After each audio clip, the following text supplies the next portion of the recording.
Hi ನಮಸ್ತೆ. ಆಹಾರ ಬುತ್ತಿಗೆ ಸ್ವಾಗತ. ಇವತ್ತು ನಾನು ಒಂದು ಮೂಲಂಗಿಯಿಂದ ಡಿಫ್ರೆಂಟಾಗಿ ನಾನು ಪಕೋಡ ಮಾಡಿ ತೋರಿಸ್ತೀನಿ. ನೀವು ಈ ಥರ ಪಕೋಡ ಮಾಡೋಕ್ಕೆ ನೀವು ನೋಡ್ಕೊಳ್ಳಿ ಏನು ಬೇಕಂತ ನಾನು ತೋರಿಸ್ತೀನಿ. ಆದರೆ ಇದು ಏನಂದರೆ ಮೂಲಂಗಿಯಿಂದ ಮಾಡೋದು ಎಲ್ಲ ಪಕೋಡ ತಿಂದು ನೋಡಿರ್ತೀರ. ಇದು ಮೂಲಂಗಿ ಪಕೋಡ ಇರೋದಕ್ಕೆ ಡಿಫ್ರೆಂಟಾಗಿರುತ್ತೆ. ಮೂಲಂಗಿ ಪಕೋಡಕ್ಕೆ ಏನು ಬೇಕಂತ ಸಾಮಗ್ರಿಗಳು ನೋಡ್ಕೊಳ್ಳೋಣ. ನೋಡಿ ಮೂಲಂಗಿ ಪಕೋಡ ಮಾಡೋಕ್ಕೆ ಸ್ವಲ್ಪ ಕಡಲೆ ಹಿಟ್ಟು ಒಂದು ಬಟ್ಲು, ಒಂದೆರಡು ಸ್ಪೂನಷ್ಟು ಅಕ್ಕಿ ಹಿಟ್ಟು, ಒಂದು ಈರುಳ್ಳಿ, ಒಂದು ಹಸಿಮೆಣ್ಸಿನ್ಕಾಯಿ, ಸ್ವಲ್ಪ ಕೊತ್ತಂಬರಿ, ಸ್ವಲ್ಪ ಇಂಗು. ಇದ್ರಾಗ ಏನು ಸ್ಪೆಷಲ್ ಅಂದರೆ ಸ್ವಲ್ಪ ಸೋಪ್ ಕಾಳು ಹಾಕಿ, ಜೀರಿಗೆ, ಬಟರ್ ಇಲ್ಲ ಅಂದರೂ ಎಣ್ಣೆ ಹಾಕ್ಕೊಳ್ಳಿ, ಎಣ್ಣೆ ಇಲ್ಲ ಅಂದರೂ ತುಪ್ಪ ಹಾಕ್ಕೊಳ್ಳಿ. ಹೇಗೆ ಮಾಡೋದಂತೆ ತೋರಿಸ್ತೀನಿ. ನೋಡಿ, ಈ ಥರ ಮೂಲಂಗಿ ತೊಳೆದ್ಬಿಟ್ಟು ಈ ಥರ ಸಿಪ್ಪೆ ತಕ್ಕೋಬೇಕು. ಸಿಪ್ಪೆ ತಕ್ಕೊಂಡು ಪಕೋಡ ಮಾಡಬೇಕು. ತುಂಬ ಚೆನ್ನಾಗಿರುತ್ತೆ. ಒಂದು ಸತಿ ಮೂಲಂಗಿ ಪಕೋಡ ತಿಂದು ನೋಡಿ. ಎಲ್ಲ ಥರ ಪಕೋಡ ತಿಂದಿದ್ದೀರ, ಆದರೆ ಮೂಲಂಗಿ ಪಕೋಡ ಒಂಥರ ಡಿಫ್ರೆಂಟಾಗಿರುತ್ತೆ. ಮೂಲಂಗಿ ತಿಂದರೂ ತುಂಬ ಒಳ್ಳೆಯದು, ಹೆಲ್ದಿ ರೆಸಿಪಿ ಇದು. ಒಂದು ಸತಿ ಮಾಡ್ಕೊಂಡು ಟ್ರೈ ಮಾಡಿ ನೋಡಿ. ಈ ಥರ ನಾನೆಲ್ಲನೂ ಆಯಿತಾ. ನೋಡಿ, ಇದು ಮೂಲಂಗಿ ತುರಿದಿರೋದಾಯಿತು. ಈ ಥರ ನಾವು ಕಾಯಿ ತುರಿಯೋದಿರುತ್ತಲ್ವ, ಅದು ತೊಗೋಬೇಕು. ಒಂದು ಬಟ್ಲು ತೊಗೋಬೇಕು. ಇದರಲ್ಲಿ ನಾವು ಈ ಥರ ತುರ್ಕೋಬೇಕು.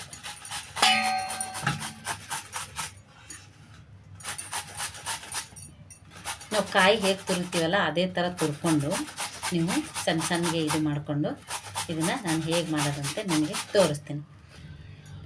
ನೋಡಿ, ನಾನು ತುರ್ಕೊಂಡಿದ್ದೀನಿ. ಯಾಕಂದರೆ ನಾನು ಎರಡು ಸಾಕಂತ ಎರಡು ತುರ್ಕೊಂಡಿದ್ದೀನಿ. ನೀವು ಎಷ್ಟು ಜನ ಇರ್ತೀರ ನೋಡಿಬಿಟ್ಟು ಜಾಸ್ತಿ ತುರ್ಕೋಬೇಕು. ಇದಕ್ಕೆ ಏನೇನು ಐಟಮ್ಸ್ ಹಾಕೋದಂತ ನಾನು ತೋರಿಸ್ತೀನಿ. ನೋಡಿ, ಇದೇ ನೀರಲ್ಲೇ ನಾವು ಹಿಟ್ಟು ಕಲಿಸ್ಕೋಬೇಕಾಗುತ್ತೆ, ನೀರೇನು ಹಾಕೋಂಗಿಲ್ಲ.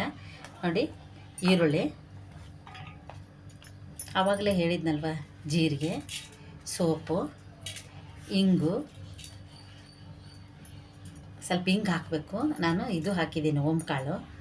ನೋಡಿ, ಒಂದೇ ಒಂದು ಮೆಣಸಿನ್ಕಾಯಿ, ಸ್ವಲ್ಪ ಕೊತ್ತಂಬರಿ ಸೊಪ್ಪು.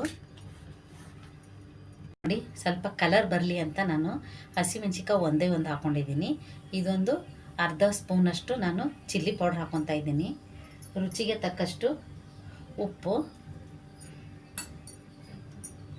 ನೋಡಿ, ಅಕ್ಕಿ ಹಿಟ್ಟು ತೊಗೊಂಡಿದ್ನಲ್ವ, ಎರಡು ಸ್ಪೂನಷ್ಟು ಇದು ಅಕ್ಕಿ ಹಿಟ್ಟು,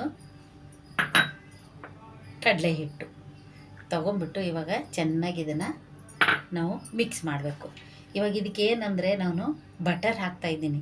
ನೀವು ಬಟರ್ ಇಲ್ಲ ಅಂದರೆ, ನೀವು ಬೆಣ್ಣೆ ಇಲ್ಲ ಅಂದರೆ ತುಪ್ಪ ಹಾಕ್ಕೊಳ್ಳಿ, ತುಪ್ಪ ಇಲ್ಲ ಅಂದ್ರೂ ಎಣ್ಣೆ ಹಾಕ್ಕೊಳ್ಳಿ. ಯಾವ್ದು ಹಾಕೊಂಡು ಸರಿ. ಇದು ಬೆಣ್ಣೆ ಹಾಕೋದಕ್ಕೆ ತುಂಬ ಚೆನ್ನಾಗಿ ಕ್ರಿಸ್ಪಿಯಾಗಿ ಬರುತ್ತೆ, ತುಂಬ ಟೇಸ್ಟು ಡಿಫ್ರೆಂಟಾಗಿರುತ್ತೆ.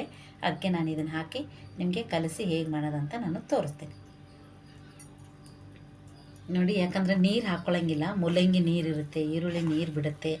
ಈ ಥರ ನಾವು ಹಾಕ್ಕೊಂಡು ಸ್ವಲ್ಪ ಅದರಲ್ಲೇ ಸಾಕು ಕಲಿಸ್ಬಿಟ್ಟು ನಾವು ಪಕೋಡ ಮಾಡ್ಕೋಬೋದು. ಜಾಸ್ತಿ ಗಟ್ಟಿ ಅನಿಸಿದ್ರೆ ಮಾತ್ರ ಒಂದು ಸ್ವಲ್ಪ ನೀರು ಹಾಕ್ಕೊಂಡು ನೀವು ಮಾಡ್ಕೋಬೋದು.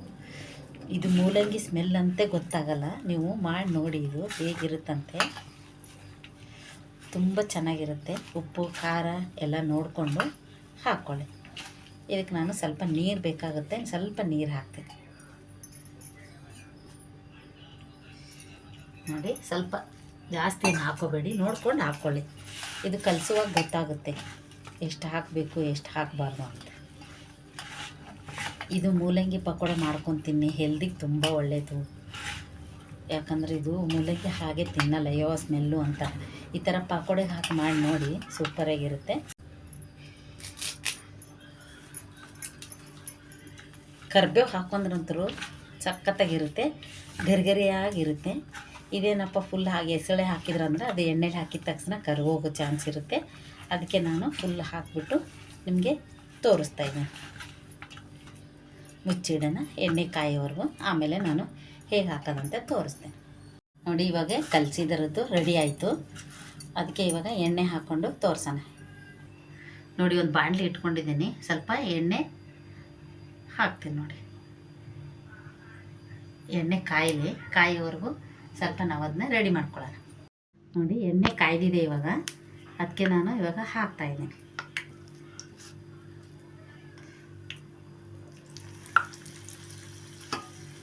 ನೋಡಿ, ಈ ಥರ ಹಾಕೊಂಡು ತಿಂದು ನೋಡಿ, ನೀವು ಸಖತ್ತಾಗಿರುತ್ತೆ ಇದು.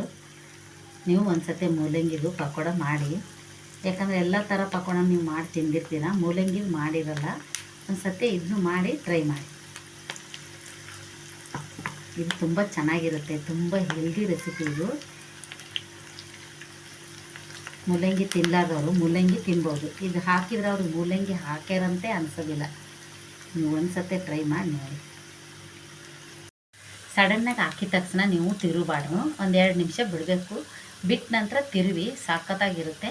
ನಾನು 1-2 ನಿಮಿಷ ಆದ ನಂತರ ನಿಮಗೆ ತಿರುವಿ ತೋರಿಸ್ತೇನೆ ನೋಡಿ. ಈ ಥರ ಇವಾಗ ನಾನು 2 ನಿಮಿಷ ಆಗಿದೆ, ತಿರುತ್ತಾ ಇದ್ದೀನಿ. ಕಲರ್ ನೋಡಿ ಹೇಗೆ ಬಂದಿದೆ ಅಂತ, ಸೂಪರಾಗಿರುತ್ತೆ. ಆ ಪಕೋಡಕ್ಕಿಂತ ಈ ಪಕೋಡ ಸಕ್ಕತ್ತಾಗಿರುತ್ತೆ. ಒಂದು ನೀವು ಮೂಲಂಗಿ ಮನೇಲಿದ್ದರೆ ಟ್ರೈ ಮಾಡಿ ನೋಡಿ. ಇವಾಗ ನಾನು ತೆಗೆದು ತೋರಿಸ್ತೇನೆ. ಇನ್ನೊಂದು ಸತಿ ನಾನು ಬಿಡ್ತೀನಿ ನೋಡಿ ಹೇಗಾಗಿದೆ ಅಂತ. ಕಲರ್ ನೋಡಿ ಏನು ಸಖತ್ತಾಗಿ ಬಂದಿದೆ, ಚೆನ್ನಾಗಿದೆ. ಇನ್ನೊಂದು ಸತಿ ನಾನು ಹಾಕಿ ತೋರಿಸ್ತೇನೆ ನೋಡಿ. ದಪ್ಪಕ್ಕೆ ಹಾಕೋಬೇಡಿ, ಚಿಕ್ಕದಾಗಿ ಹಾಕ್ಕೊಳ್ಳಿ. ಹಾಕೊಂಡ್ರೆ ತುಂಬ ಚೆನ್ನಾಗಿ ಬಿಡಿ ಬಿಡಿಯಾಗಿರುತ್ತೆ. ಮಕ್ಕಳಿಗೆ ಜಾಸ್ತಿ ತಟ್ಟೆಗೆ ಹಾಕ್ಕೊಟ್ರೆ ಅಯ್ಯೋ ಎಷ್ಟೊಂದು ಕೊಟ್ಟಿದ್ದಾರಂತ ಖುಷಿಯಾಗಿ ತಿಂತಾರೆ. ಹೇಗಿದೆ ಅಂತ ಸೂಪರಾಗಿರುತ್ತೆ, ಮಾಡ್ಕೊಳ್ಳಿ. ಮೂಲಂಗಿ ತಿನ್ನೋದ್ರಿಂದ ನಮಗೂ ಆರೋಗ್ಯಕ್ಕೂ ಒಳ್ಳೆಯದು. ಹಾಗೆ ತಿನ್ನೋಕೆ ಸ್ಮೆಲ್ ಬರುತ್ತಂತಾರೆ. ಈ ಥರ ಮಾಡಿಕೊಟ್ರೆ ಎಲ್ಲರೂ ತಿಂತಾರೆ, ಮಕ್ಕಳು ತಿಂತಾರೆ, ಮನೇಲಿರೋ ಎಲ್ಲ ಸದಸ್ಯರು ತಿಂತಾರೆ. ಈ ಥರ ಒಂದು ಸತಿ ಮಾಡಿ ನೋಡಿ. ರೆಡಿಯಾಗಿದೆ. ನಾನು ಇವಾಗ ತೆಗಿತಾ ಇದ್ದೀನಿ ತಟ್ಟೆಗೆ. ತೆಗೆದ್ಬಿಟ್ಟು ನಿಮಗೆ ತೋರಿಸ್ತೀನಿ ನೋಡಿ. ಪಕೋಡ ರೆಡಿಯಾಗಿದೆ. ಪಕೋಡ ಮಾಡೋಕ್ಕೆ ನೀವು ನೋಡ್ಕೊಂಡ್ರಲ್ವ ನೋಡಿ ಹೇಗಾಗಿದೆ ಅಂತೆ. ನೀವು ನೋಡ್ಕೊಂಡಿದ್ದೀರಲ್ವ ಹೇಗೆ ನಿಮಗೆ ಸೌಂಡ್ ಬರುತ್ತೆ ನೋಡಿ. ಕ್ರಿಸ್ಪಿಯಾಗಿದೆ ನೋಡಿ, ಸಖತ್ತಾಗಿರುತ್ತೆ. ಇದು ಮೂಲಂಗಿ ಅಂತೆ ಗೊತ್ತಾಗಲ್ಲ. 100ಕ್ಕೆ 100 ನಾನು ನಿಜ ಹೇಳ್ತಾ ಇದ್ದೀನಿ. ನೀವು ಒಂದು ಸತಿ ಮೂಲಂಗಿಂದು ಮಾಡಿ ನೋಡಿ, ಅದ್ರ ಟೇಸ್ಟೇ ಡಿಫ್ರೆಂಟ್ ಇರುತ್ತೆ. ಯಾಕಂದರೆ ಇದರಲ್ಲಿ ನಾವು ಸೋಪ್ ಕಾಳು ಹಾಕಿರ್ತೀವಲ್ವ, ಅದಕ್ಕೋಸ್ಕರ ಇದು ತುಂಬ ಡಿಫ್ರೆಂಟಾಗಿರುತ್ತೆ ಮೂಲಂಗಿ ಪಕೋಡ. ನೀವು ಒಂದು ಸತಿ ಟ್ರೈ ಮಾಡಿ ನೋಡಿ. ನಿಮ್ಗೆ ಇಷ್ಟ ಆದಲ್ಲಿ ಲೈಕ್ ಮಾಡಿ, ಶೇರ್ ಮಾಡಿ, ಸಬ್ಸ್ಕ್ರೈಬ್ ಮಾಡಿ. ನಮಸ್ತೆ.